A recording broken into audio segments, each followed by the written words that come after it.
Sometimes we are physically removed from a situation, but mentally and emotionally, we still live there.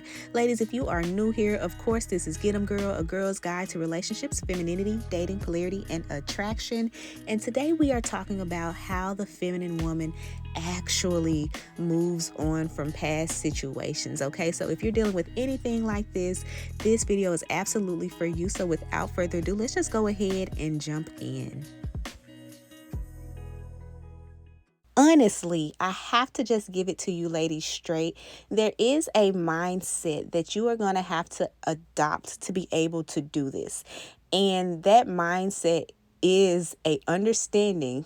Other people don't have to understand it, but you have to understand and believe for yourself that it does not matter what anyone else says, does, what they did in the past. It does not matter.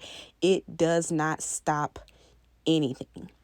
You have to believe that for your life. It don't matter if anybody else thinks it. You have to believe that. And so what I mean, going a little bit deeper into that, is we have to be somewhat unpunishable in a way when we're talking about being women who are able to move on from situations without holding on to unforgiveness, without holding on to hurt, without constantly being kind of weighed down by the feelings and emotions that come with past situations. The woman who's able to move on from those things and continue about life and elevate and grow out of situations that did not suit her, she usually has an internal belief that I don't care who walks away from me. I don't care who decides they don't want to be in my life anymore. I don't care what situation I lose and what situation I gain. I don't care what different environment I'm in. Can't nothing stop the motion. The motion resides with me. The ability to elevate resides with me. The ability to be in a better situation than last time is always going to reside with me. So I don't really care what someone else has said or done to me in the past. They can't really stop anything.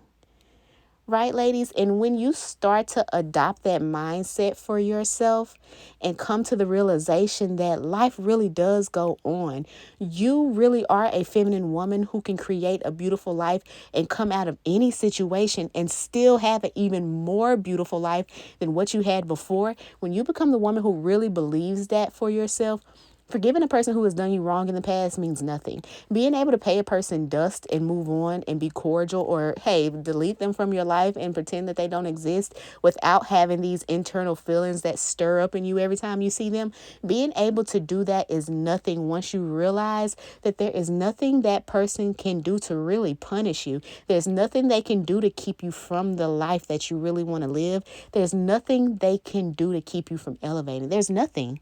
There's absolutely nothing. Once you realize that you can always move on, what they do don't quite matter to you as much. What they say doesn't quite have the same sting, because ultimately you can say what you want to. You can say all these things, put it out there. Let me be misunderstood. I do not care.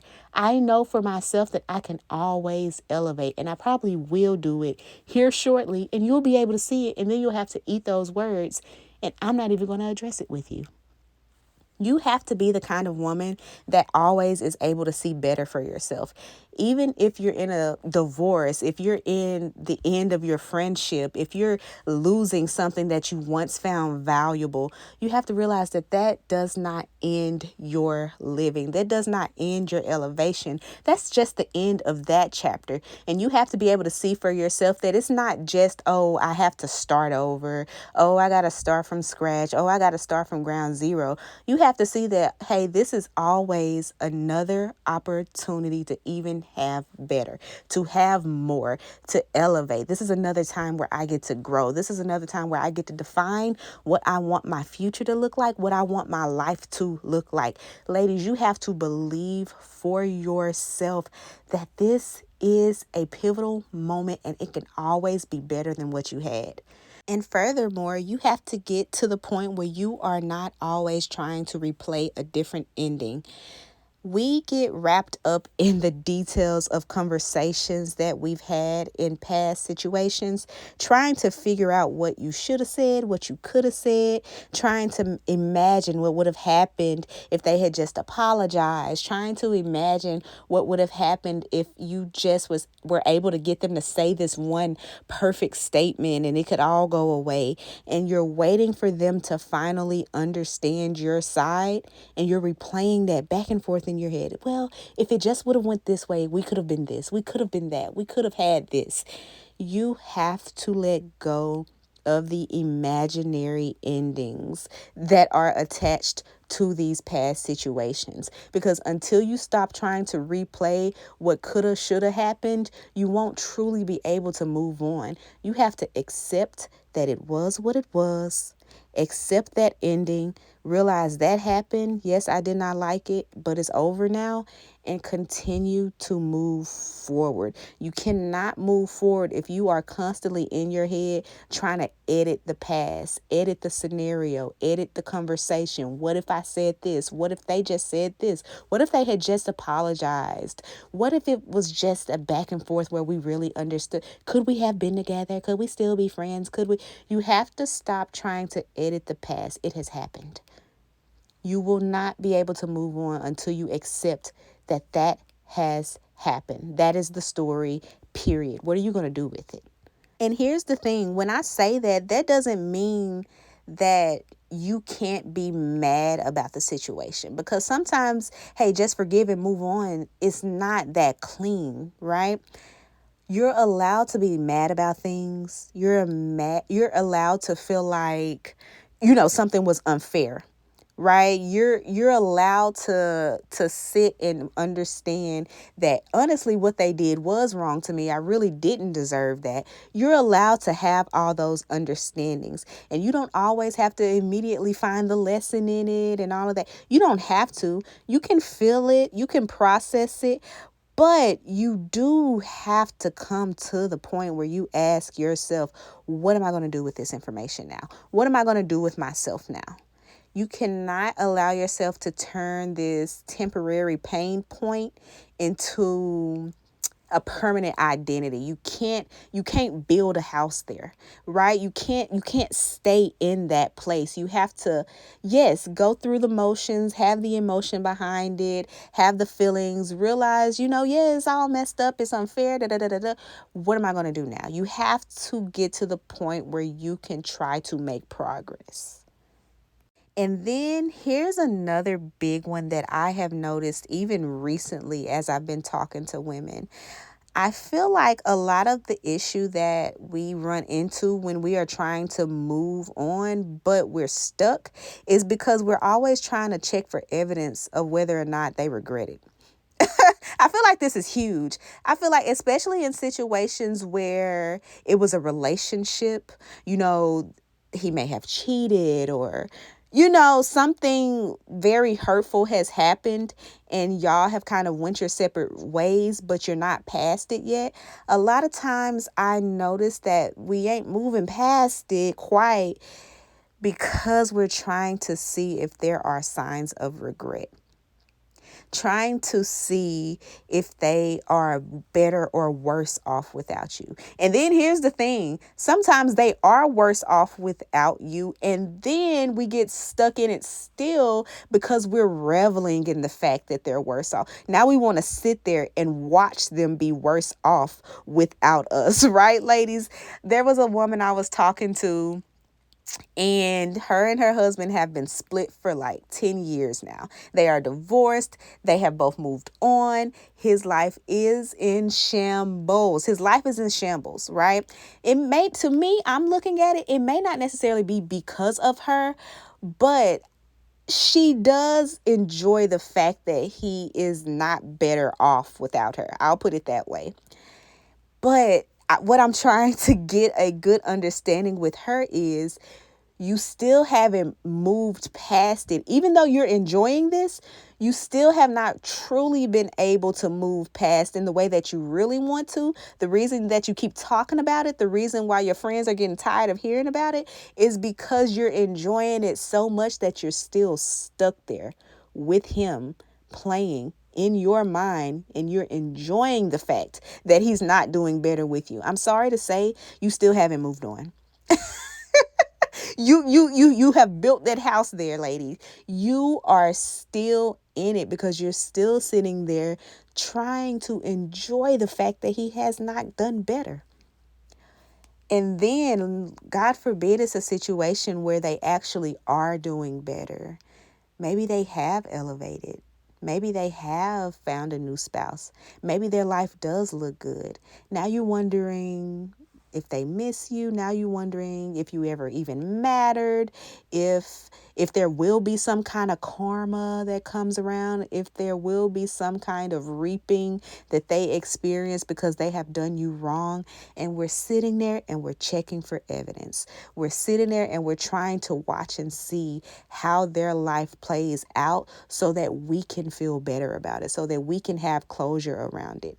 You are still emotionally employed by somebody you were supposed to have quit. You were supposed to be done with this person when the relationship ended. You were supposed to have your healing journey and then you were supposed to be moved on. But emotionally, you are still stuck there because you're waiting to see some kind of regret or some kind of payback or some kind of evidence of how their life is going without you. You're supposed to be moving on, but you stuck because you're so busy looking for evidence. Even if you're happy about the fact that they are not doing well, you're still stuck. Okay, ladies, you have to move on and stop feeding the need to check for evidence. You just got to be okay with it. You got to be okay with not finishing that story because that's their life. That ain't really got nothing to do with you anymore. Y'all are not together. Y'all are not friends. Whatever the situation is, they are moving on with their life. And now you're becoming a person who is watching their life. Why? Why? Why are you still emotionally over there? Why are you still over there checking? You have to get past the point where you're checking for this evidence. And then furthermore, ladies, you have to start rebuilding. It's not enough to just say, I'm going to try to forget them, right? It's not enough to just say, hey, they're out of my life. I'm going to try to pretend that they don't exist. You have to start rebuilding. Because in this process, we got to be real. There will be times where you miss that person. And here's the thing. Don't confuse missing them with the idea that you need them back. You can miss someone and absolutely know that they do not need to come back, right? But in your rebuilding, there will be times where you miss them. There will be times where you think about them. There will be times where that pops up. But here's the thing. You cannot make your healing process about whether or not you're going to think about them. You have to use your rebuilding process to actually build. Those thoughts and those triggers, they're going to pop up on their own. But you, in the meantime, you need to be getting into your routines and taking care of your appearance, working on your income, your money, your saving. You need to be making plans, getting around people who suit who you are now, people you enjoy, starting some kind of passion project. I talk to y'all about that all the time. Traveling. Maybe you start a little mini reno on your master bedroom. Okay. Oh, we don't say master anymore. We say, what do we call it? Your primary bedroom. Okay. Maybe you start a little fix up in there or change out your furniture, get into exercising and, become interested in your own life again. You have to. You cannot spend the time you're supposed to be rebuilding, fighting back and forth about whether or not you're going to be thinking about this person. You got other things to think about. You got more to think about than that. You have a life. Okay, ladies? So actually use that space to rebuild again. You have to start rebuilding your life. It is no longer about them. Sometimes you don't think your way out of not being attached to someone. Sometimes you just got to live your way out of it. You got to make life feel good again, and before you know it, you just out of it. Right? You just got to live. You just got to keep going. You still piece things together, and you start to find that one day it's just a little bit easier, and one day you're so deep in what this project is that you ain't even thought about it, and you had so much fun over the weekend you forgot you were going through a breakup, and all of the you start to live and live and live, and then the things that really bothered you about that situation, you notice that you stop thinking about it so much. You got to live your way through those kind of things. And then finally, ladies, at a certain point, depending on the situation, depending on how things went, whether or not there's like attachments like kids and different stuff like that, you do have to give yourself permission to be the person that they don't get access to. And this may not always mean shut down, close off, never speak to me again, never ever see me again. It may not necessarily mean that, but you don't become the person that's like, let me find a way for them to see this glow up. Let me find a way to show them that I don't need them to apologize. Let me find a way to show them that they ain't got to do nothing over here. You don't got to prove anything to them. Okay? You don't have to become invested in trying to prove that you don't need them in your life. You don't have to prove that they're going to regret losing you and all of that. You have to give yourself permission to become the person who's okay with just not letting them see it. It's okay. Go on with your life, whether they know you're doing good or not. It's okay.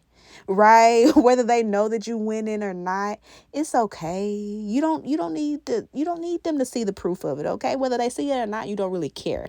Okay? The win is that you're no longer waiting around for them to see. The win is that you're no longer waiting around for them to lose.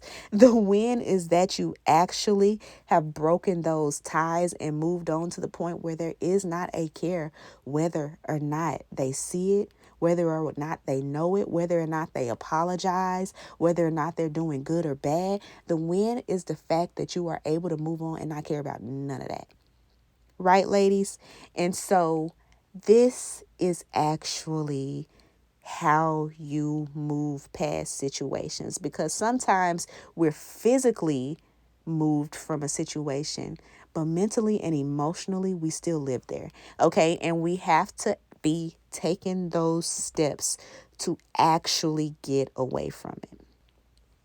Okay, ladies, so I hope that this video really does reach out and just help one of you ladies. I just asked for one, okay? And without further ado, you know that I'm not leaving you without giving you your scripture of the day. We're going to be in Philippians chapter 3, verse 13.